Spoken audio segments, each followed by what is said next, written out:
उमापती महादेव परत माझे गुरु श्री स्वामी समर्थ यांच्या चरणाला त्रिवार वंदन करून मी श्वेता माझ्या मराठी ब्लॉग चॅनलमध्ये परत एकदा तुमचं मनापासून स्वागत करते। तर मैत्रिणींना आता बरोबर सकाळचे 4:45 झालेले आहेत आणि आम्ही आलेलो आहोत तुळजापूरला मा तुळजाभवानीच्या दर्शनाला। तर आलो तर रात्री 2लाच आलो। मग 2ला आल्यानंतर ना मग आम्ही आराम वगैरे नाही केला, डायरेक्ट आम्ही मग वॉशरूममध्ये गेलो, छान आंघोळ वगैरे केल्या आणि आता फक्त आंघोळी केल्याबरोबर तयार झालो आणि आता दर्शनाला जातो। रात्रभर झोप झालेली नाही। तर येताना आम्ही माहूरचं दर्शन घेतलं आणि माहूरचं दर्शन घेतल्याच मग तुळजापूरला आलेलो आहोत। चला मग आता जेवढं होईल माझ्याशी शक्य होईल तेवढं माता राणीचं मी दर्शन घडवण्याचा प्रयत्न करीन, नाहीतर मंदिराच्या शिखराचं मी दर्शन तुम्हाला घडवील। तर मैत्रिणींनो, व्हिडिओ थोडासा मोठा आहे कारण की ना यामध्येच मी स्वामींचं दर्शन तुम्हाला घडवणार आहे अक्कलकोटचं। त्यामध्ये मी सगळे जे काही मठ पाहिले, बाळप्पा चोडप्पा मठ, परत स्वामीचं समाधी दर्शन, परत स्वामींचं दर्शन आणि स्वामींचा प्रसादसुद्धा मी ग्रहण केला। तर ते सगळं मी तुम्हाला या व्हिडिओमध्ये एकाच व्हिडिओतून सगळं शेअर करणार आहे। त्यामुळे व्हिडिओ मोठा झाला असला तरी व्हिडिओ शेवटपर्यंत बघा। चला मग आता मी तुम्हाला सांगितलंच आहे की मी तुळजापूरचं पहिले दर्शन घेतलं, तर ते सकाळी पहाटेलाच मी तयार वगैरे झाली हे तुम्हाला सांगितलेलं आहे। त्यानंतर दिवस निघायच्या आतच आमचं दर्शन होऊन गेलेलं होतं। तर बघू शकता, आणि दुकानं जास्त काही उघडले नव्हते कारण की सकाळचा टायमिंग होता। सकाळी एवढे दुकान होते पण थोडे कमी दुकान होते। तरी पण आम्ही प्रसाद वगैरे जे काही घ्यायचं होतं, पूजापातीचं सामान सगळं घेतलेलं आहे। आमचे छोटे छोटे मुलंसुद्धा तयार झालेले आहेत। चला मग, आणि बघू शकता ह्या पायऱ्या आहेत जो खाली उतरून आपल्याला माता राणीच्या दर्शनाला जावं लागतात। भरपूर जण गेलेले असेल तुळजापूरला, तुळजाभवानीच्या दर्शनाला, आणि भरपूर माझ्या ताई ज्या काही असेल ना त्यांची कुलदेवीसुद्धा तुळजाभवानी असेल कारण की माझ्या ताईची कुलदेवी तुळजाभवानी आहे। तर चला बघा, आम्ही एवढ्या सकाळी रेडी झालो तरी पण माता राणीच्या दर्शनांची आणि त्यांच्या भक्तांची तुम्ही गर्दी बघू शकता। भरपूर गर्दी होती आणि आमचा पूजेमध्ये कमीत कमी 2 तास गेला, म्हणजे लाईनीमध्ये लागून आमचे 2 तास गेले। लाईनीनंतर मग आम्ही माता राणीचं दर्शन घेतलेलं आहे। तर तरी पण एवढ्या सकाळी सगळे त्यांचे भक्त बघू शकता तयार झालेले आहेत। तर चला मग, आणि गेल्या सगळ्यात अगोदर आपल्याला सिद्धिविनायकचं दर्शन घडतं आणि त्याच्यानंतरच मग मा तुळजाभवानीचा एंट्री गेट आहे जिथे आपल्याला जायचं असतं दर्शनाला। मा भवानीच्या परिसरात जेवढे काही मंदिर आहेत त्यांच्या शिखराचे दर्शन मी घडवण्याचा प्रयत्न केला मैत्रिणींनो। असं म्हणतात की माता राणीच्या या मंदिराच्या शिखराचं जरी दर्शन घेतलं तरी आपल्याला तेवढंच पुण्यफल प्राप्त होते दर्शनाचं। तर चला, तर बघू शकता माझ्या मागे आई आहेत, हे आहेत माझे मुलं आहेत, माझी माहेरची फॅमिली आहेत। आम्ही सगळेजण दर्शनाला आलेलो होतो। हे तर तुम्हाला मागच्या व्हिडिओमध्ये पण मी शेअर केलेलं आहे जेव्हा मी माहूरच्या रेणुका मातेचं दर्शन घेतलं। चला मग आता परत बघू शकता एकाच आपल्या वेळेला आपल्याला माहूरच्या देवीचंही दर्शन घडत आहे, मला परत तुळजाभवानीचंही दर्शन घडत आहे। ही माझ्यासाठी खूप मोठी सौभाग्याची गोष्ट होती। तर बघा, मी दर्शन झालेलं आहे माझं या टायमिंगवर लाईनीमध्ये वगैरे लागल्यानंतर, कारण की आपल्याला मोबाईल शूटिंगसाठी परमिशन बिलकुल नसते, हे तर तुम्हाला माहीतच आहे। म्हणून आता दर्शन झाल्यानंतर मग आम्ही परिसरात खूप वेळ बसल्यानंतर पूर्ण प्रदक्षिणा वगैरे मी मंदिराला घातली आणि त्यानंतर बाहेर आलं, परत तुम्हाला शिखराचं दर्शन मी घडवलेलं आहे। त्यानंतर बाहेर वगैरे आल्यानंतर मग आम्ही सोबत जे काही नाश्ता आणला होता, चिवडा म्हणा की फरसाण येते, मग आम्ही नाश्ता वगैरे केला आणि नाश्ता केल्यानंतर 8-8:30ला आम्ही अक्कलकोटला जायला निघालो नंतर तर 2.5-3 तासात आम्ही अक्कलकोटला पोहोचून गेलो। 10:30-11 झाले होते ह्या टायमिंगला अक्कलकोटला पोहोचलो। तर त्यानंतर ना मी थोडा वेळ आराम वगैरे केला। मी काहीच शूट केलेलं नाही कारण की रात्रभर काहीच कोणाच्या झोप झालेल्या नव्हत्या, म्हणून मी गाडीतच थोडा वेळ झोपली। आणि आता बघू शकता अक्कलकोटला आपण पोहोचलेलो आहोत स्वामींच्या परिसरात, आणि अक्कलकोटला गेल्यानंतरच डायरेक्ट मी शूट केलेलं आहे। आणि तिथे गेल्या आम्ही पहिले रूम केली। बघू शकता मुलं पण पूर्ण थकून गेलेले होते आणि 2 रूमा केलेल्या आहेत। एक रूम म्हणजे एकाच याच्यात कंबाईन 2 रूम आहेत। समोर एक हॉल आहे आणि मागे एक रूम आहे। आम्ही एवढे 16-17 जण होतो, मग एवढ्या जणांसाठी तर रूम आपल्याला पाहिजेच होती। आता रूममध्ये वगैरे गेलो, रूम फ्रेश वगैरे झालो आणि फ्रेश केल्यानंतर परत इथे आलेलो आहोत स्वामीच्या अन्नदानाच्या स्वामी कार्यालयामध्ये आलेलो आहोत। तर आता आम्ही इथे जेवण करू आणि मग स्वामींचं दर्शन वगैरे घेऊ कारण की भरपूर वेळ झालेला आहे। तर आमचा अक्कलकोटमध्ये मुक्कामच होता, म्हणून मग आम्ही 12-12:30चा टायमिंग झाला होता। मुलांनाही खूप भूक लागलेली होती, तर म्हटलं पहिले आपण प्रसादच घेऊया सगळेजण, म्हणून आम्ही प्रसादाच्या लाईनीत लागलेलो आहोत आणि त्यानंतर मग आम्ही स्वामींचं दर्शन घेणार आहोत। तर चला, तर इथे 1 तास लाईनीत लागल्यानंतर आम्हाला प्रसादाचं सौभाग्य प्राप्त झालेलं आहे। तर इथे गेल्यानंतर तुम्ही बघू शकता इकडे एक लाईन आहे, इकडल्या साईडनी एक लाईन आहे. तर थोडं थोडं मी शूट करण्याचा प्रयत्न केला, तेही भीत. तर स्वामींच्या प्रसादामध्ये आपल्याला काय काय मिळालेलं आहे ते मी तुम्हाला सांगते. तर राईस, पोळी, आमटी, ताक, हलवा, परत वांगे आणि गोबीची भाजी होती. आणि त्यानंतर ना हा जे आपण तिथे जेवण करतो ना, हा तिथचा पूर्ण तिथचंच आहे. मी जे फोटो तुम्हाला शेअर करत आहे, इथे स्वामींची खूप सुंदर असे फोटो आहेत. परत स्वामींचं आणि दत्तात्रयाची इथे मूर्ती आहे. एवढी छान आणि इतकी प्रसन्नचित्त वाटत होतं ना. म्हणजे माझं जेवण झाल्यानंतर मी हे सगळं शूट केलेलं आहे, स्वामींचा प्रसाद घेतल्यानंतर. जिथे आम्ही प्रसाद ग्रहण केला ना, ते बिलकुल स्वामींच्या जिथे दर्शनाला आपण वटवृक्षाच्या दर्शनाला जातो ना, त्याच्या समोरच हे आहे प्रसादालय. तर त्यानंतर आम्ही प्रसाद वगैरे घेतल्यानंतर मग स्वामींच्या दर्शनाला जात आहोत. आणि दर्शन मला 2 वेळा घडलेलं आहे. मी नंतरच्या व्हिडिओमध्ये तुम्हाला परत शेअर करीन. तर बघू शकता आजूबाजूला इतके छान दुकानं लागले होते आणि प्रत्येक दुकानात स्वामींच्या इतक्या सुंदर सुंदर मूर्ती होती. प्रत्येक दुकानामध्ये स्वामी बसलेले होते आणि खूप छान वाटत होतं. आणि इतकी गर्दी होती तुम्हाला मी काय सांगू. आता स्वामींचे भक्तगण इतके वाढलेले आहेत भरपूर. त्यानंतर मग स्वामींच्या मंदिरात गेल्यानंतर डोळ्यात पाणी आलं आणि मग मी माझ्याशी शूट करणं नाही झालं, कारण की तिथे गेल्या माझं मन इतकं भावूक झालं की तुम्हाला काय सांगू. दर्शन घेतल्यानंतरही मग किती वेळपर्यंत माझ्या डोळ्यातले अश्रू थांबलेच नाही. आपण ज्या गोष्टीची वाट पाहतो ना, आता सांगताना मला सुद्धा मन भरून येत आहे, पण ज्या गोष्टीची आपण वाट पाहतो ती गोष्ट आपल्याला भेटल्यानंतर ना, त्याचा जो आनंद असतो ना, तो वेगळाच असतो. तर ना स्वामींचं दर्शन वगैरे घेतलं आणि दर्शन घेतल्यानंतर हे बाजूला स्वामींची गादी आहे. ही मागच्या वेळेस मी जेव्हा दर्शनाला गेली होती ना, तेव्हा हा गेट उघडा होता आणि साक्षात स्वामींच्या गादीला हात लावण्याचं माझं सौभाग्य मला मिळालेलं होतं. पण यावेळेस ना तो गेट बंद होता आणि स्वामींचा परिसरातला हा सगळा व्ह्यू आहे. आणि हे स्वामींचं तुम्हाला माहीत आहे वटवृक्ष जिथे स्वामी बसायचे नेहमी. आणि त्याच्यानंतर मागे मग स्वामींचं मंदिर आणि इकडे स्वामींची गादी आणि हे स्वामींचा पूर्ण परिसर बघू शकता, त्यांच्या भक्तांनी भरलेला आहे. आणि इतकं छान वाटत होतं ना, तिथं गेल्यानंतर आपल्याला उठायची इच्छाच होत नाही.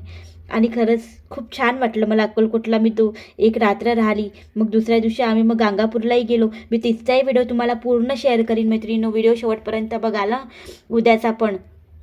त्यानंतर बघू शकता आम्ही खाली बसलो वगैरे. बसल्यानंतर मग स्वामींचं जेवढं मला मनातल्या मनात जप करायचा, जेवढं जप करायचं होतं तेवढं जप मी करून घेतलं. बसल्या जेवढा वेळ बसलो तेवढा वेळ आमचे मुलं पण बघू शकता सगळे एवढे खुश होते आणि खूप आनंदी होते, कारण की त्यांना माहीत आहे आपलं घर स्वामीमय आपण लोक आहोत. स्वामींच्या भक्तीमध्ये रमणारे आपण लोक आहोत. आणि माझे मुलं पण तसेच होऊन गेले. काही झालं तरी म्हणतात की स्वामी आहेत ना. त्यानंतर ना मी स्वामींना मुजरा वगैरे केला. मुजरा केल्यानंतर स्वामींना साष्टांग नमस्कार केला. आणि नमस्कार केल्यानंतरही मी तुम्हाला थोडासा आजूबाजूचा व्ह्यू मी तुम्हाला शेअर करत आहे. हा व्हिडिओ शूट करताना उभा शूट केलेला आहे, त्यामुळे असं दिसत आहे.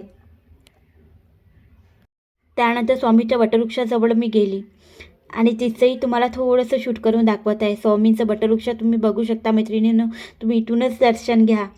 मला माहीत आहे माझ्या भरपूर मैत्रिणी स्वामी भक्तीत रमणाऱ्या असतील, तर तुमच्यासाठीच मी हे खास शूट केलेलं आहे. आणि स्वामींना मी इथून माफी मागते का स्वामी तुम्ही तुमचं सगळं शूट केलं आहे तेही तुमच्यासाठी मैत्रिणींनो, तुम्हाला शेअर करण्यासाठी. आणि दर्शन वगैरे घेतल्यानंतर मग आम्ही परत रूममध्ये आलो आणि सगळ्यांची रात्रभर झोप झाली नव्हती, म्हणून सगळ्यांनी मग आराम वगैरे केला. आराम केल्यानंतर परत आम्ही तयार झालो. संध्याकाळचं मी तुम्हाला बाहेरचं शूट करून दाखवलंच रूमच्या बाहेरचं. आणि त्यानंतर आता आम्ही निघालो स्वामींच्या समाधी दर्शनाला. तर इतका वेळ झाला होता तुम्हाला काय सांगू. पण जिथे आम्ही जात होतो ना, आम्हाला शेवटचं दर्शन मिळत होतं. आणि म्हणजे दरवाजा बंद जसाच गेट लागायचा ना, तसंच आम्ही पोचायचो गेट लागण्या अगोदर. आणि प्रत्येक ठिकाणी स्वामींनी एवढी परीक्षा घेतली तुम्हाला काय सांगू. आणि सगळ्यात अगोदर आपण आलेलो आहोत बाळप्पा मठमध्ये. आणि तुम्हाला माहीत आहे इथे बाळप्पा मठामध्ये ना स्वामींचे पाऊलाचे ठसे आहेत. मी तुम्हाला जवळून पण दाखवण्याचा प्रयत्न केलेला आहे. आणि तिथे आपल्या ते लोक म्हणतात की त्या पावलावरून आपल्याला जायचं नसतं, तिथे पूर्ण चौकोन केलेला असतो, म्हणून आपल्याला त्याच्या आजूबाजूने जायचं आहे. हे तुम्हाला जेवढे काही चौकोन दिसत आहे ना, तिकडे प्रत्येक याच्यामध्ये स्वामींचे पाऊलं आहेत. तुम्ही बघू शकता एवढा साक्षात्कार स्वामींचा आहे. आणि इथे पण गेलो तर त्याच्यानंतर ना गेट बंद होणारच होता. गेटमध्ये नाही म्हणा, इथे तर प्रसाद वगैरे होता. हे तर आम्हाला आरामात इथं दर्शन मिळालं. तर हे बघू शकता तुम्ही स्वामींचे पावलं. जेवढं माझ्याशी शूट होतं तेवढं मी शूट करण्याचा प्रयत्न केला.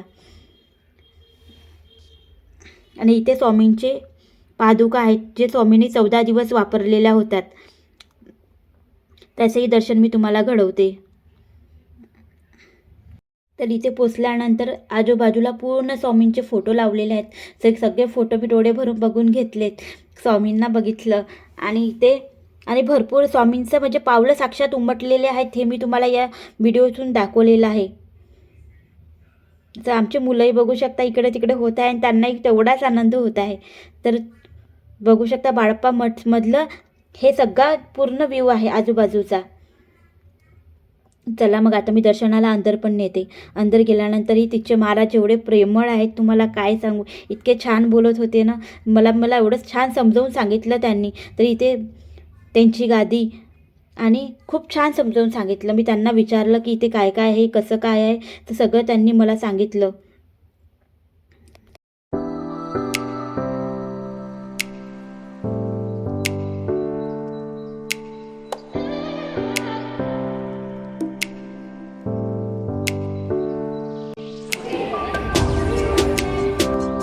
स्वामींनी 14 दिवस वापरलेले आहे का? हे 14 दिवस वापरलेले हो ना.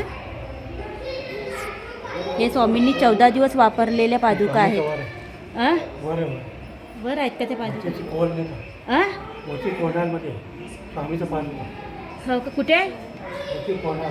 वरती आहे का? अच्छा, हो ते दिसत आहे. श्री स्वामी समर्थ.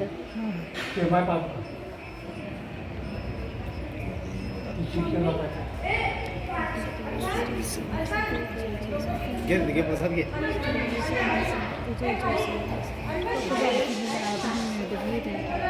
तर बघू शकता किती छान प्रेमळ होते ना ते. आणि हे बघू शकता इथे साक्षात स्वामींचे पूर्ण पावलं उमटलेले आहेत 2.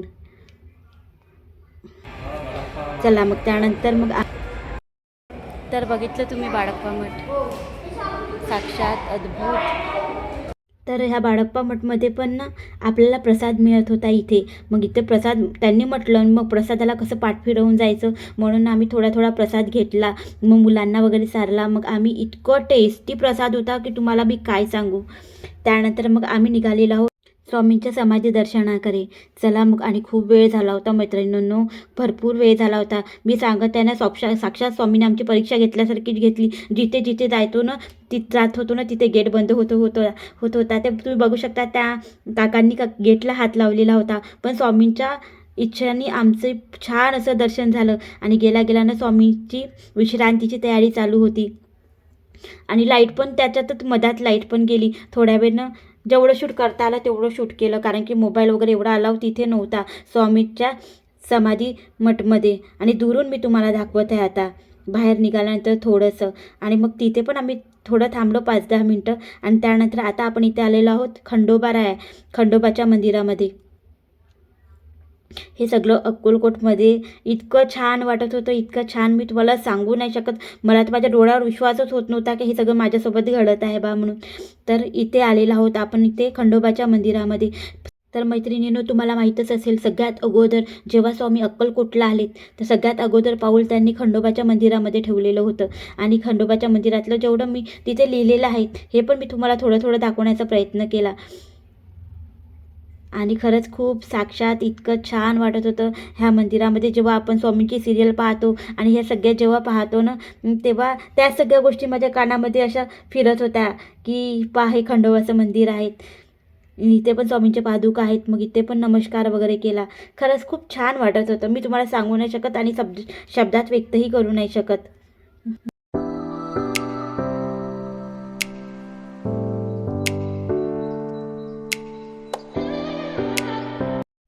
तर स्वामींचं दर्शन वगैरे घेतल्यानंतर आपण आलेलो आहोत राजाराय मठमध्ये. तर इथे गेल्यानं आता सकाळची वेळेस तिथं सगळं शूट करता आलं असतं, पण रात्रच होऊन गेली होती. तर इथे पण छान असं मंदिरासमोर छान अशी रांगोळी काढलेली होती, ते थोडंसं शूट केलं. आणि बघू शकता भरपूर वेळ झाला होता. पण स्वामींच्या कृपेने जिथे आम्ही जात होतो ना, हे शेवटचं दर्शन आमचं होतं. आणि त्यानंतर गेट बंद होणार होता. जसंच आम्ही बाहेर निघायचो तसंच तिथला लाईट बंद होत होता. तर इथे राजाराय मठमध्ये त्यांनी आम्हाला सांगितलं की इथे स्वामींनी साक्षात आपल्या हाताने इथे स्थापना केलेली आहे. तर असं मला सांगण्यात आलेलं होतं. तर इथे पण तुम्ही बघू शकता इतके सुंदर आणि अद्भुत आपले स्वामी उभे आहेत आणि खूप छान वाटत होतं. असं वाटत होतं की आपण फिरतच राहू आणि स्वामींचे दर्शन घेतच राहू. इथे पण स्वामींचा प्रसाद सुरू होता. त्या दादांनी मला सांगितलं, जिथे बाजूला तो दादा उभा होता ना, श्री स्वामी समर्थ महाराज. स्वामींची स्थापना त्यांनी स्वतःच्या हाताने केलेली आहे. परत नाही इथे स्वामींचा प्रसाद सुरू आहे, तुम्ही प्रसाद वगैरे खाऊन जा बा बनून. पण आम्ही त्यांना म्हटलं की आम्ही बाळप्पा तिथे मठातूनच प्रसाद खाऊन आलेलो आहोत. तर त्यानंतर इथे स्वामींचे 108 नामावली आहेत. एका साईडला त्यांची पूर्ण माहिती आहे. हे जेवढं शूट करता येईल तेवढं शूट करण्याचा प्रयत्न केला. आता मला माहीत नाही कसं शूट झालं आणि कसं नाही. तर त्यानंतर मग आपण आलेलो आहो, हे दर्गा आहे, शेख नूराचा दर्गा, तुम्हाला माहीतच असेल, जिथे स्वामी उठून गेलेले होते एका भक्ताचं मरण चुकवण्यासाठी. तो हा दर्गा आहे. तर हा दर्गा तर बाहेरचं जेवढं होतं तेवढं त्यांनी आम्हाला समजावून सांगितलं. जे भाऊ आमच्यासोबत होते, आम्हाला नेत होते प्रत्येक ठिकाणात, त्यांनीच आम्हाला मग हे सांगितलं की शेख नूराच्या की भाऊ त्यांच्या बहिणी आहेत, त्यांच्या बहिणीचा हा परिवार आहे, असं त्यांनी सांगितलं. तर दर्गा तर बंद झाला होता, पण बाहेरचं जेवढं होतं तेवढं मग आम्ही बघितलं. तर असे आम्ही 5 ठिकाण आम्ही स्वामींचे फिरलो. बाळप्पा मठ, स्वामी समाधी मठ, राजाराय मठ, परत खंडोबा मंदिर, परत हा शेख नूराचा दर्गा. तर मैत्रिणींनो, तुम्हाला माझा आजचा व्हिडिओ कसा वाटला? मी स्वामींचं जसं होईल तसं दर्शन घडवण्याचा प्रयत्न केला आणि बोलण्याचा प्रयत्न केला. त्यानंतर मग मुलांना अजून भूक लागली होती, कारण की सगळेच समाधी दर्शनाला वगैरे नाही आले होते. मग त्या लोकांनी मग असं जेवण वगैरे घेतलं. चला मैत्रिणींनो, आता मी इथेच व्हिडिओ सेंड करते. भेटते तुम्हाला एका नवीन व्हिडिओसोबत. तोपर्यंत बाय बाय.